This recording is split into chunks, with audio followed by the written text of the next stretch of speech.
माझं नाव सांगायला थोडा उशीरच लागला, कारण ओळख होती पण ती स्वीकारली जात नव्हती. आपल्याच माणसांनी अनोळखी नजरेनं पाहिलं. लहानपणापासूनच लोकांनी प्रश्न विचारले आणि मी स्वतःला हळूहळू लपवायला शिकले.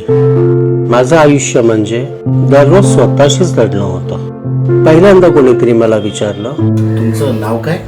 त्या प्रश्नात संशय नव्हता, न्याय होता. शासनाकडून मिळालेल्या ओळखपत्रानं मला एक नवं नाव दिलं. आज आम्हाला फक्त कायदेशीर ओळखच नाही मिळाली,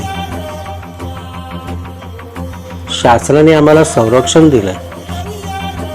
कधी अडचण आलीच तक्रार निवारणाची व्यवस्था आहे. सन्मान मागावा लागत नाही, तो मला मिळाला. ही आहे तृतीयपंथी कल्याणकारी योजना, सामाजिक न्याय व विशेष सहाय्य विभाग, महाराष्ट्र शासन.